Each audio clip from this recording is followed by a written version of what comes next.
Paryż był dla mnie, ja znałem trochę Paryż, ale słabo. Także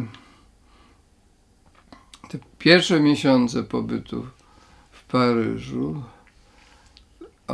to była ogromna ciekawość miasta. Chodziłem właśnie bez przerwy na długie spacery po śródmieściu, po Paryżu, w tych centralnych dzielnicach Paryża a jednocześnie zacząłem pisać. Dość szybko wróciłem do pisania, chociaż na początku miałem bardzo trudne warunki mieszkaniowe, bo nie mogliśmy z powodów rozwodu. Moja narzeczona jeszcze nie była rozwiedziona, także to skomplikowało sprawę. Nie mogliśmy jeszcze razem mieszkać, bo było dziecko. I mieszkałem bardzo skromnie i nie najlepiej.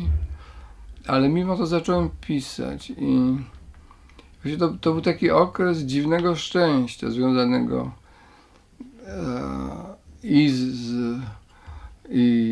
no co tu dużo mówić, z miłością, ale też z Paryżem, którym to była tak ekstaza Paryża, gdzie byłem przechodniem tylko, nikt mnie tam nie znał, ale jakoś wtedy w ogóle nie myślałem o tym, że mam być znanym poetą, tylko zapomniałem o tym, po prostu byłem szczęśliwy, że żyję, że coś się zmieniło, że jestem w tak niezwykłym mieście, ale także dlatego, że pisałem. Wtedy na początku napisałem jeden z moich zapewne najważniejszych wierszy, Jechać do Lwowa, który dla wielu moich czytelników jest tak może wierszem nawet numer 1 spośród wszystkich moich wierszy.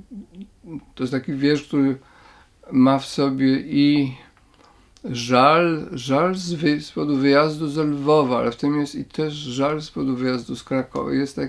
Ten wiersz kumuluje w sobie pewne żale, ale też wybucha jakąś ekstazą, bo i właśnie jeżeli wcześniej mówiłem o tym, że urodziłem się w najdłuższy dzień roku, ale wszyscy się pakowali, tak samo podobna sprzeczność jest w tym wierszu. Jest rozpacz, bo to jest wiersz o śmierci miasta, o śmierci Lwowa, o Shoah, o zniszczeniu, ale też o życiu, jakby to jedno z drugiego wyrastało.